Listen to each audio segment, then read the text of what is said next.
Welcome to the Leaders in Payments podcast, where we talk to C-level leaders from across the payments landscape. We'll be discussing the products and services that impact the payment space today, as well as trends and predictions for the future of payments. We will also hear stories from our guests about their journeys to the top. Hello, everyone, and welcome to the Leaders in Payments podcast. I'm your host, Greg Myers, and today's special guest is Mike Milotich, the CEO of Marqeta. So, Mike, thank you so much for being here, and welcome to the show.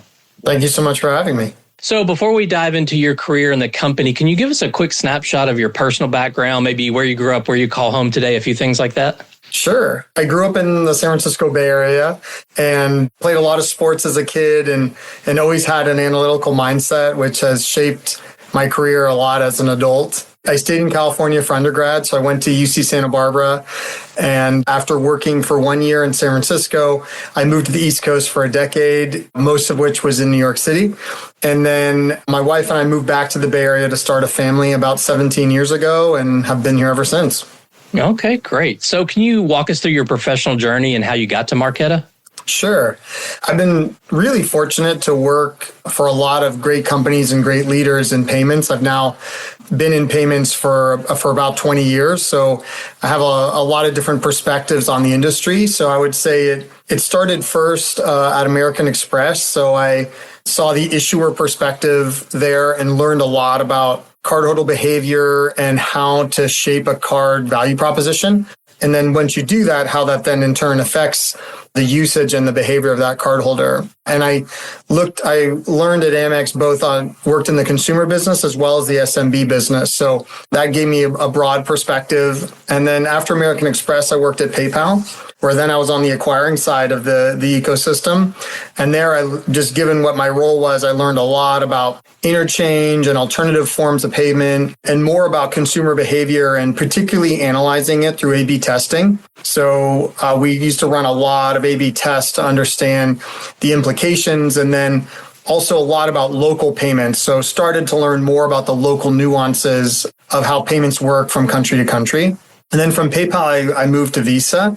And that's where I really came to better understand the full big picture of payments from the network perspective and how the ecosystem really works around the world. So got a much deeper understanding of the local nuances and how innovation is different in different markets and how it affects different markets.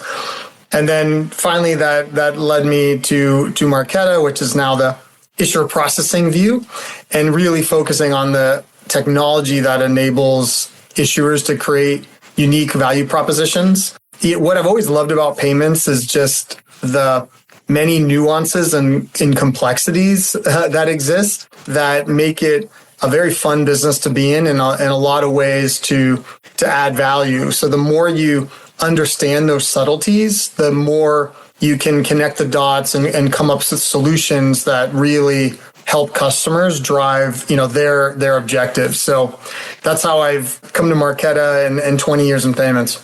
Okay, great. Well, thanks for sharing that. So let's dive in and talk about the company. I think most of our audience will know who Marqeta is, but maybe in your own words, tell us what Marqeta does.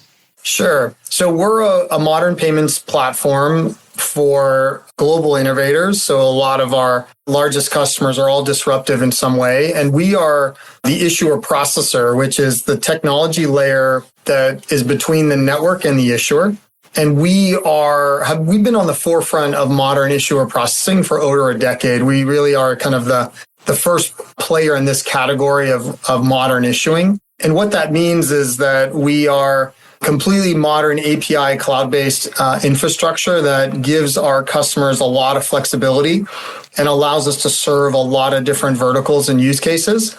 And we do that across credit and debit, consumer and commercial, and we're certified in over 40 countries. So it's allowed us to achieve a lot of scale. Last year we did about 400 billion in volume, and we're approaching 5 nines of reliability. So we've really built a scaled business that has a lot of diversity to it. And what I think makes Marqeta unique and just API infrastructure in general is we really provide the building blocks for our customers to put together in very unique ways. So what a lot of customers of ours feel like it almost feels like customization to them, but it's really configurability to us and allows them to build the products that are driving deeper engagement or driving new revenue streams or improving access to capital. Like each of their objectives might be a little bit different in what they're trying to achieve, but our platform and the capabilities that it has allows them to put it together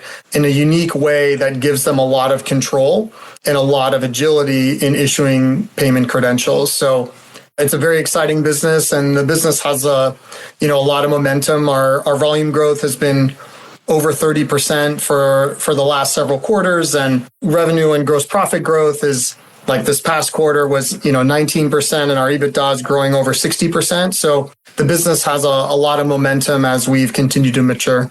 Okay. So what's the biggest challenge your company is solving for your customers right now?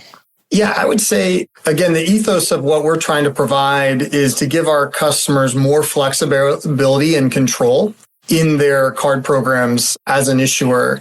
Because if you think about, going back the many decades of the card business, the more legacy platforms that served were really built for banks. And they were much more rigid because it wasn't built with modern technology. So it's a little bit slower and less flexible.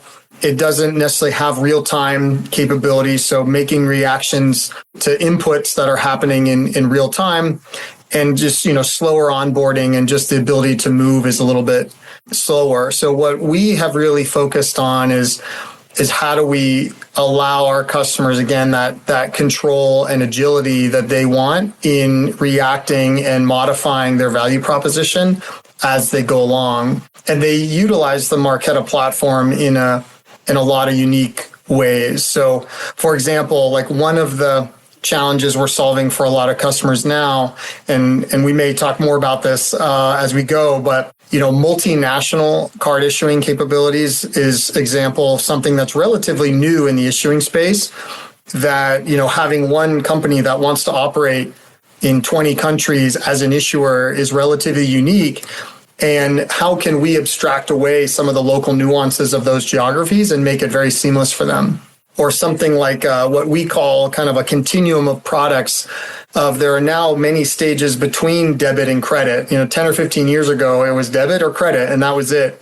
Now there's some things sort of in between those two where more and more people are injecting transaction-based lending or buy now, pay later into a debit product. Or they're doing more of a secured credit product to help people with credit building to get up to maybe that revolving credit product that they like. And so that's what we are helping our customers with is how to think more broadly in a multinational way, and then how to service all their potential customers based on where they are in their financial journey and evolving along with them, which is a little bit different than how the issuing world, again, existed sort of a decade ago. It was more like we have a very specific product, and if you want something different, we got to move you to that product, versus I think now it's more of an evolution and people want to engage with their customers on a continuous basis and not have them sort of switching card products all the time.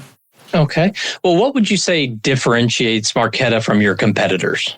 Yeah, the biggest thing that makes us unique is the kind of the combination of comprehensive, configurable card capabilities in an issuing platform. So the fact that we do debit and credit, consumer and commercial, we do that in over 40 countries, highly reliable with scale. So proven scale. The last 2 quarters, our volume has been over 100 billion. And so the scale with which we do that, and then the expertise, since we've been catering to a lot of the fintech winners, as I call them, the really disruptive companies, are customers of ours. And so we have a lot of expertise in terms of what it takes to build a card program and make it successful across a lot of different use cases.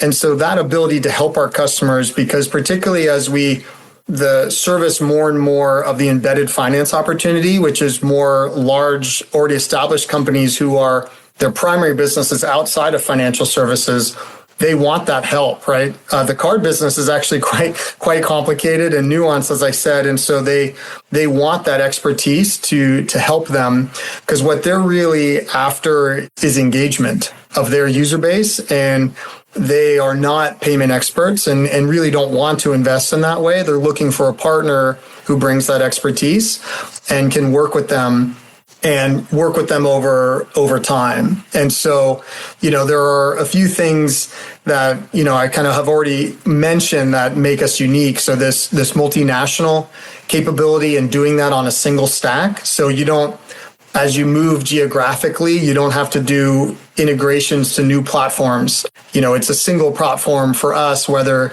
you're in the US or in Europe, whether you're doing credit or debit, consumer or commercial, it's all the same. And so that makes us unique.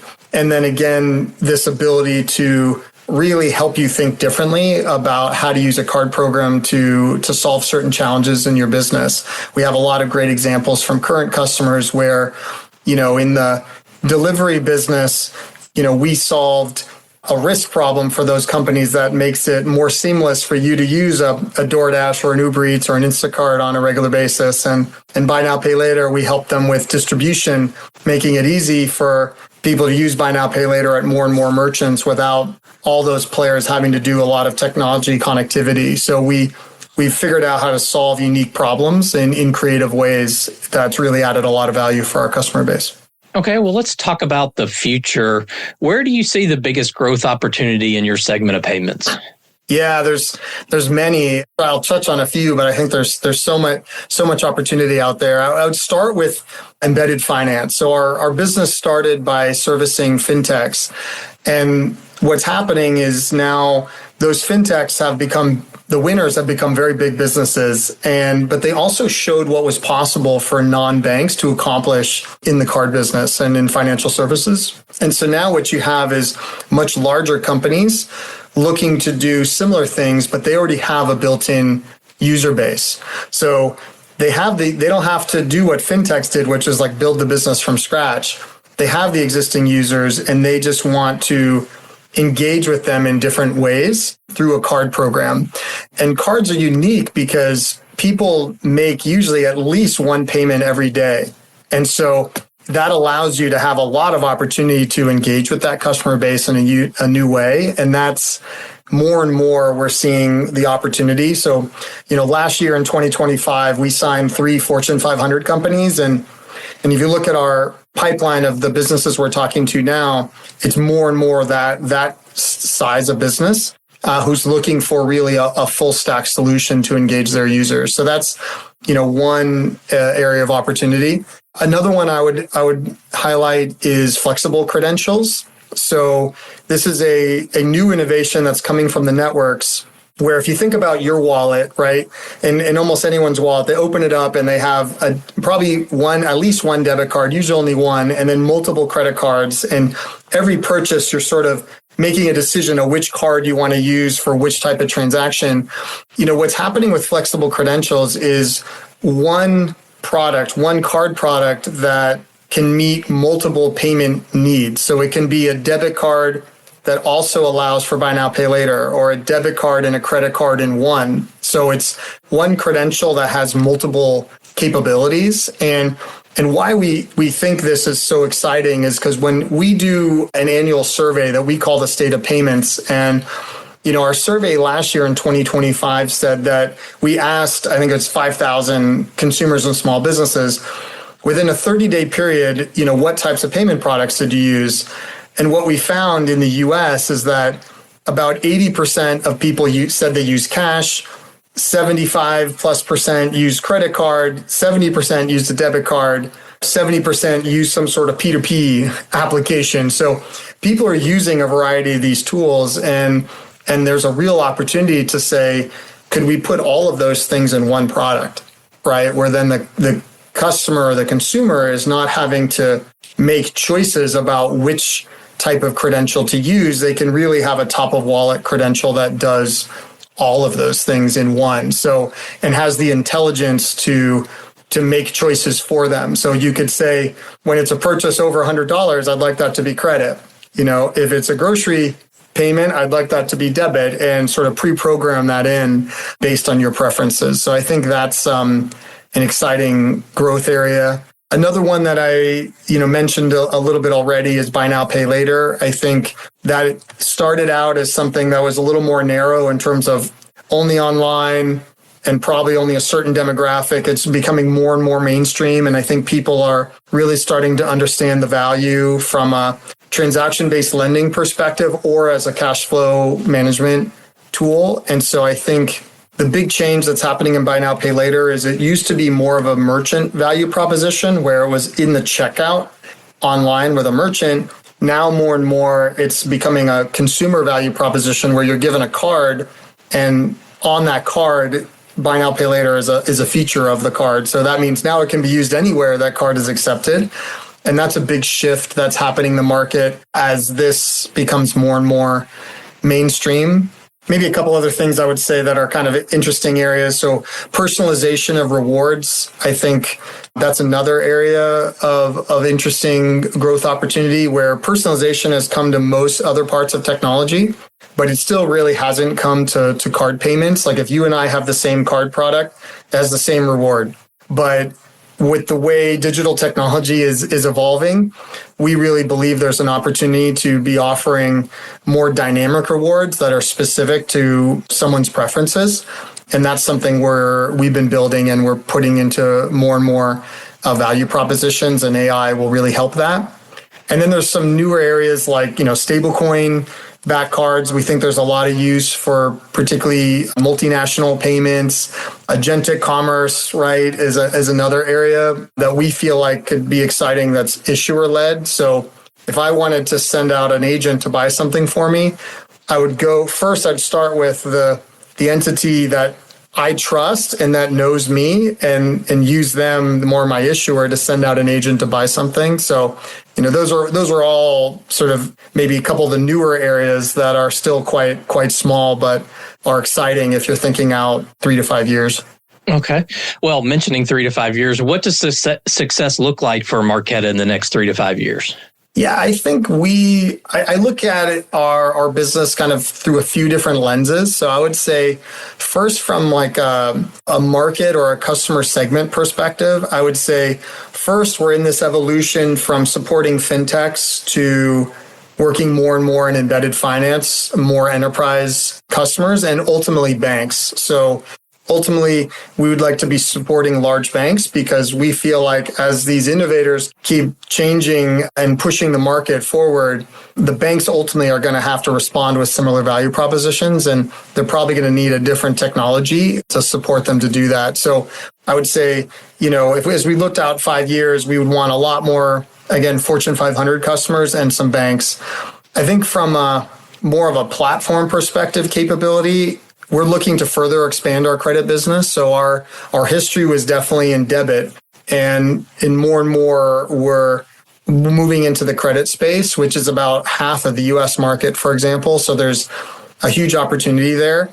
And that's where things like personalization and dynamic rewards and being embedded to drive engagement with customers is sort of like the new age co-brand. If you think about the co-brand business is already a big business, but it's not that embedded or customized to you. In fact, a lot of times that co-brand partner, you're actually going to the bank's app to manage that card. You're not going to their experience. So we think that's something that's going to change in the coming years. And then also building all the services around our processing. So more of a value-added services concept that, people are going to want risk and fraud tools. A lot of times we're starting to provide more of the front-end capabilities. So we'll provide you the app that allows you to have the card experience you want.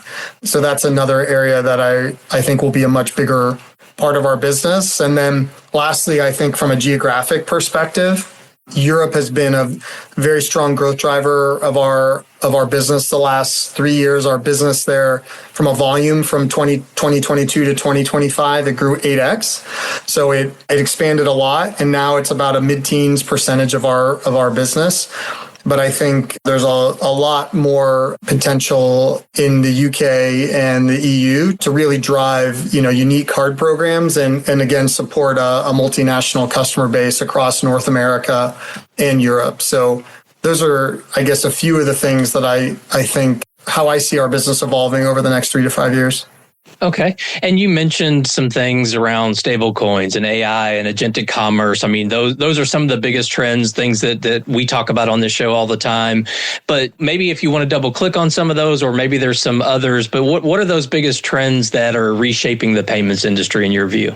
Yeah, I would say a few things I've touched on a little bit already. One, I think multinational issuing is something that everybody is thinking about. So even within our customer base now, 12 of our top 15 customers are in more than one country on our platform, and 6 of those 12 are in our at least 5 countries.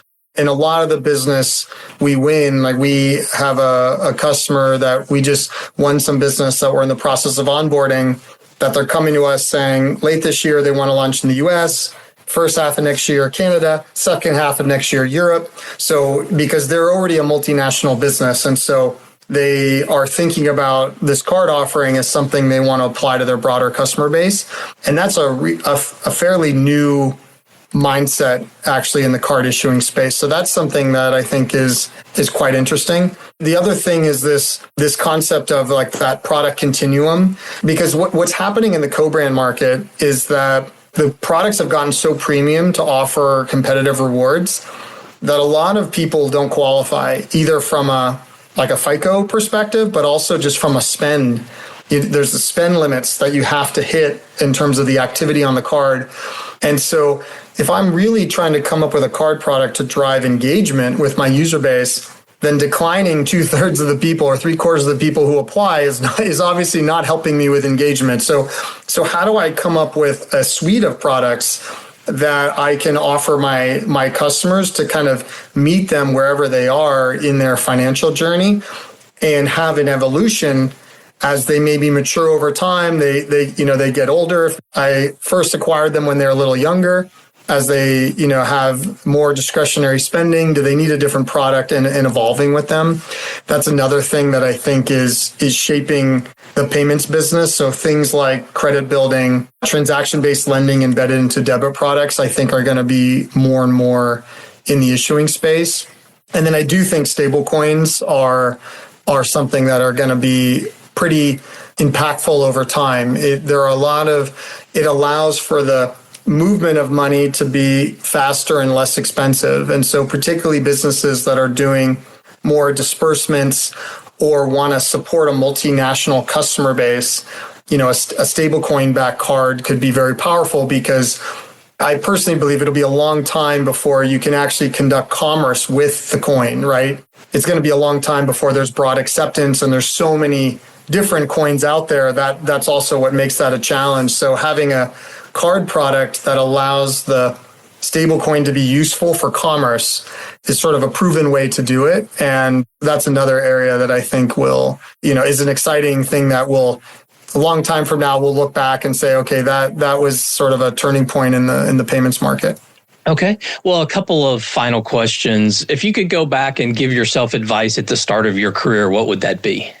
I would say, to me, curiosity is a really important trait, like really trying to understand how things work, how they truly work, so that you can add more value to your team and the company is a really important thing that I've learned. Like I would say, luckily, when I was early in my career, just inherently I was curious, but many great leaders over time have really taught me how to harness that curiosity to add value, because particularly in technology, there's usually a good amount of complexity to the business. And the more you have that perspective and really understanding, I think you just become more valuable within the business.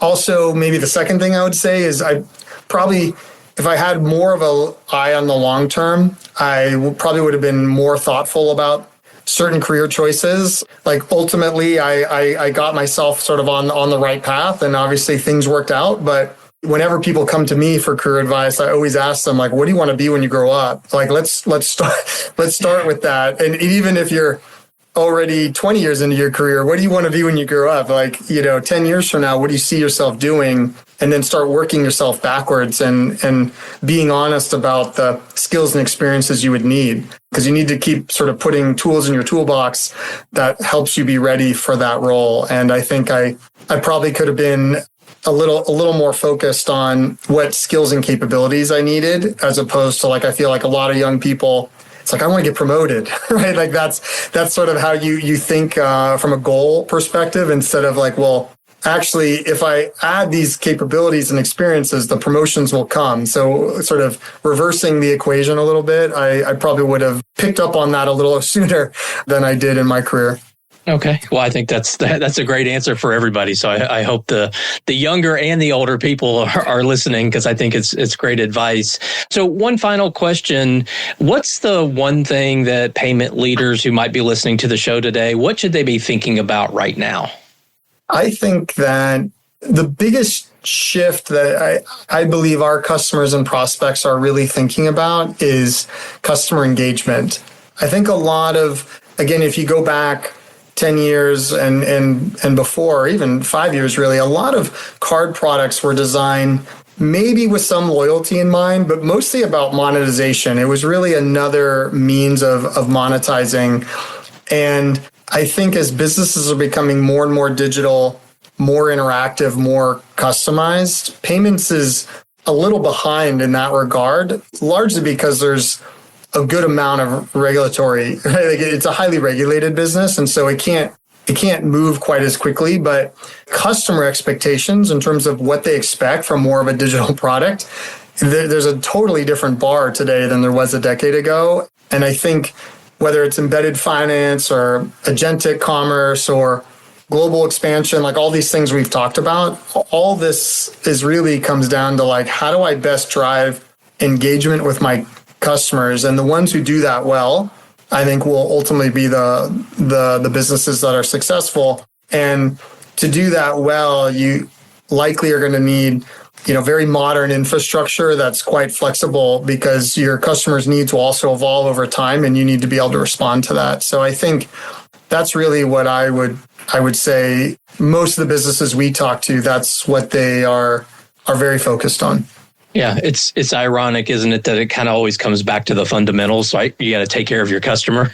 And it's easy to get distracted by lots of other details that also need to get worked out. But ultimately, what are, like, the customer needs, and how do I solve them and drive them? Like in our case, a lot of customers are actually looking to help their core business. So how do I use a card product to actually drive my core business, not as a secondary business, which is how I feel like, co-brands maybe thought about it like that 20 years ago. And now businesses are saying, no, I actually want that product to drive my core.